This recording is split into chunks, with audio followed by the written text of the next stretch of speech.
राष्ट्रीय युवा दिवस की आप सबको ढेर सारी शुभकामनाएं, ढेर सारा प्यार। और राष्ट्रीय युवा दिवस 12 जनवरी को क्यों मनाया जाता है, तो इसके पीछे एक महान पुरुष हुए जिनका जन्म हुआ था 12 जनवरी 1863 को।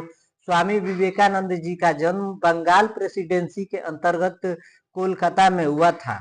और राष्ट्रीय युवा दिवस हम लोग कब से मनाना प्रारंभ किए, तो 12 जनवरी 1985 से मनाना प्रारंभ किए। इनके बचपन का नाम हुआ करता था नरेंद्र नाथ दत्त। इनके पिता का नाम था विश्वनाथ दत्त और माता का नाम भुवनेश्वरी देवी था। इन्होंने इनको याद क्यों किया जाता है, तो स्वामी विवेकानंद जी 1893 में आयोजित प्रथम विश्व धर्म सम्मेलन में भाग लिए। तो जब भारत से ये 1893 में जा रहे थे, तो राजस्थान के खेतड़ी के एक महाराज हुआ करते थे जिनका नाम अजीत सिंह देखने को मिलता है। अजीत सिंह ने नरेंद्र नाथ दत्त को स्वामी विवेकानंद नाम से संबोधित किया था और वहीं से इनको ख्याति प्राप्त हुई और स्वामी विवेकानंद जी के नाम से ये विख्यात हुए। आगे चलकर 1893 में ही अमेरिका में शिकागो में आयोजित प्रथम विश्व धर्म सम्मेलन में भाषण दिए और अपने भाषण की शुरुआत अमेरिका के भाइयों और बहनों से किए। भारत को प्रथम विश्व धर्म सम्मेलन शिकागो में भाग लेने नहीं दिया जा रहा था, लेकिन जैसे तैसे करके स्वामी विवेकानंद जी ने भाग लिया, क्योंकि विश्व के लोग सोच रहे थे कि एक गुलाम देश भला कैसे विश्व धर्म सम्मेलन में भाग ले सकता है, जबकि ब्रिटेन का गुलाम हुआ करते थे हम भारत के लोग उस समय 1893 में। 1947 में ना हम लोग आजाद हुए। 1893 में भाग जैसे तैसे ले पाए और उन्होंने अपने भाषण की शुरुआत अमेरिका के भाइयों और बहनों से किए और अपने भाषण में उन्होंने ऐसा क्या कहा होगा जिसके प्रति विश्व के सभी धर्म गुरु आकर्षित हुए और उनके भाषण के अनुपालन करते हुए मानने लगे उनके बातों को। तो स्वामी विवेकानंद जी का विचार उच्च था। उन्होंने कहा कि हिंदू धर्म, मुस्लिम धर्म, सिख धर्म और ईसाई धर्म ये सब अच्छे धर्म है, लेकिन सबसे सर्वोपरि हमारा एक धर्म है। इन चारों से ऊपर भी एक सर्वोपरि हमारा धर्म है, वो है धर्म हमारा मानवता का धर्म। और मानवता के धर्म को बताते हुए स्वामी विवेकानंद जी ने भारतवर्ष के ख्याति को पूरे विश्व में मजबूत किया और इसलिए हम इनके इस भाषण से याद करते हैं, इनके जीवन काल की घटित घटनाओं से।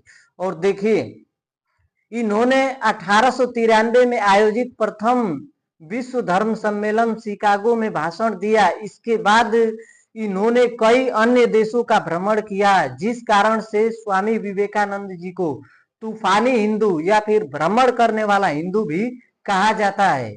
इसके बाद 1897 में रामकृष्ण मिशन की स्थापना किए थे स्वामी विवेकानंद जी और रामकृष्ण नाम हुआ करता था स्वामी विवेकानंद जी के गुरु का नाम और इन्हीं के नाम पर रामकृष्ण मिशन की स्थापना 1897 में स्वामी विवेकानंद जी ने किया। इसके बाद क्या हुआ कि 1900 में द्वितीय विश्व धर्म सम्मेलन आयोजित पेरिस में हुआ, जो कि फ्रांस की राजधानी है।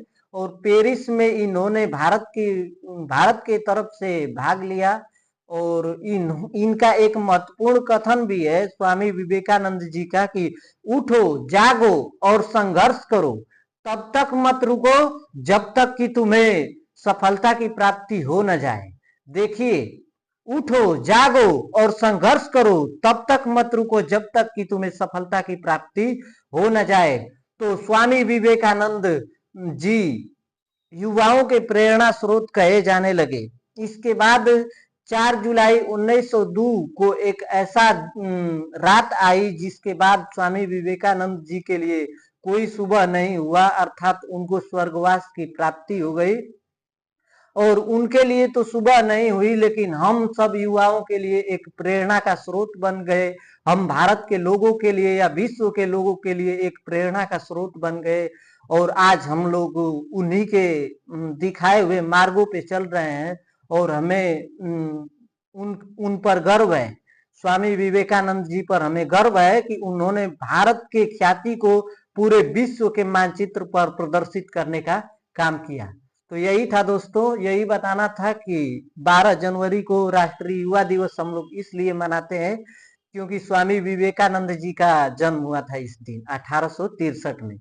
और 12 अगस्त को हम लोग मनाते हैं विश्व युवा दिवस और 12 अगस्त को ही हम लोग हाथी दिवस मनाते हैं। तो यही बताना था।